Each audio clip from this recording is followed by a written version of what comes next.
साक्षी अनासने yes Marathi news मध्ये आपलं स्वागत। आता पाहूया एक स्पेशल रिपोर्ट। जनता विद्यालय वडनेर भैरव येथे वृक्षदिंडी व इको क्लबची स्थापना करण्यात आली। जनता विद्यालय वडनेर भैरव येथे शिक्षण सप्ताहानिमित्त इको क्लबची स्थापना व वृक्षदिंडीचे आयोजन करण्यात आले होते।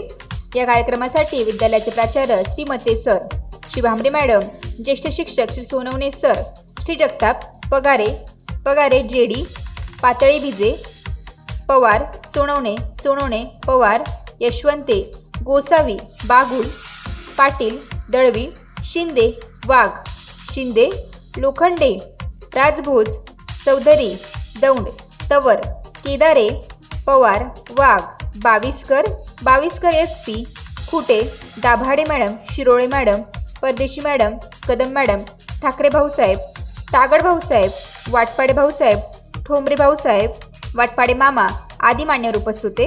व्यासपीठावरून मान्यवरांच्या हस्ते पालखीचे पूजन करून पालखी गावात मार्गस्थ झाली।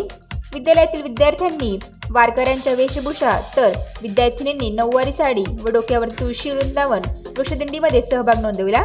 विद्यार्थ्यांच्या हातामध्ये पर्यावरण जनजागृतीविषयी बॅनर होते।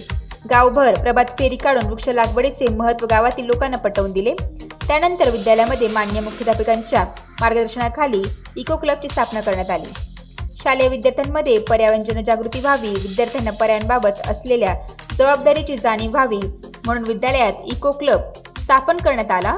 या उपक्रमात पर्यावरणाचे धडे देण्याबरोबरच विद्यार्थी शाळेत रोपटी लावतील आणि त्यांचे संगोपन करतील। या झाडांना विद्यार्थ्यांची व त्यांच्या वर्गांची नावे देण्यात येणार आहे।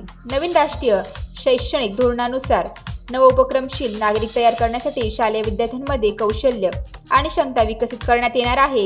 या धोरणानुसार समग्र शिक्षक अंतर्गत विद्यालयात इको क्लबची स्थापना करण्यात आली। या उपक्रमाअंतर्गत विद्यालयांमध्ये पर्यावरणाविषयी संवेदनशीलता विकसित करणे, पर्यावरणाच्या समस्या जाणून घेणे आणि पर्यावरण संरक्षणासाठी उपक्रम याचा समावेश आहे। येस मराठीसाठी तालुका प्रतिनिधी वडनेर भैरव। ताज्या घडामोडींसाठी yes Marathi news YouTube channel share करा, सबस्क्राईब करा, लाईक करा आणि पाहत राहा येस मराठी न्यूज।